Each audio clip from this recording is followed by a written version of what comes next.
അഹങ്കാരമുള്ള വാക്കുകളും വെച്ചുകെട്ടിയ പെരുമാറ്റവും എത്ര പെട്ടെന്നാണ് നമ്മുടെ ഉള്ളിൽ നിന്ന് അങ്ങനെയുള്ള മനുഷ്യന്മാരെ നമുക്ക് മടുക്കുക. അവരെ നമുക്ക് മടുക്കും. വെച്ചുകെട്ടിയ പെരുമാറ്റമുള്ള മനുഷ്യന്മാരും അഹങ്കാരമുള്ള മനുഷ്യന്മാരും നമ്മുടെ ചിത്രത്തിലേ ഉണ്ടാവില്ല, നമ്മുടെ ആൽബത്തിൽ അവരില്ല. എന്നാൽ ചില മനുഷ്യന്മാര് നമ്മൾ മറക്കൂല അവരെ. എന്താ കാരണം? അവരുടെ ലാളിത്യമായിരിക്കും. ലാളിത്യം, പെരുമാറ്റത്തിലെ ലാളിത്യമാണ് കേട്ടോ ഉദ്ദേശം. ജീവിതം ഓരോരുത്തർക്ക് സൗകര്യമുള്ള പോലെ വീടുണ്ടാക്കുകയും വാഹനം വാങ്ങുകയൊക്കെ ചെയ്യും, അത് വേറെ കാര്യം.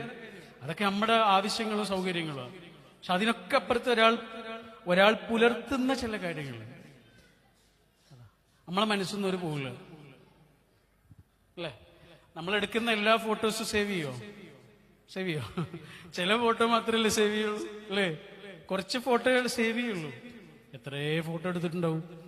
പക്ഷെ എല്ലാ ഫോട്ടോയും ആൽബത്തിലില്ലാത്ത, ഗാലറിയിൽ ഇല്ല എന്നുള്ളത് പോലെ തന്നെ ആ ഗാലറിയിലുള്ള 1000 ഫോട്ടോയിൽ നിന്ന് വളരെ കുറച്ച് ഫോട്ടോ മാത്രമേ നമ്മുടെ ഫേവറിറ്റിലേക്ക് നമ്മൾ സേവ് ചെയ്യൂ. ഫേവറിറ്റ് ആക്കി വെക്കുന്നത് എത്ര കുറച്ച് ഫോട്ടോസാന്ന് ആലോചിച്ചു അല്ലേ? ഇതേപോലെ മനുഷ്യന്മാര്, നമ്മൾ എത്ര മനുഷ്യന്മാരെ കാണുന്നുണ്ട്, എത്ര മനുഷ്യന്മാരെ പരിചയപ്പെട്ടിട്ടുണ്ട്. പക്ഷെ വളരെ കുറച്ച് ആൾക്കാരെ നമ്മുടെ ഫേവറിറ്റ് ലിസ്റ്റിലേക്ക് കയറുള്ളൂ.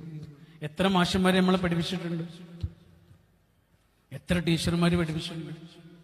എന്നാലോ ഏറ്റവും നല്ല ടീച്ചറെ അല്ലെങ്കിൽ ഏറ്റവും നല്ല മാഷയൊക്കെ നമ്മളിങ്ങനെ ആലോചിക്കുമ്പോൾ എത്ര കുറച്ച് ആളുകളെയാണ് ഓർമ്മ വരുന്നത്?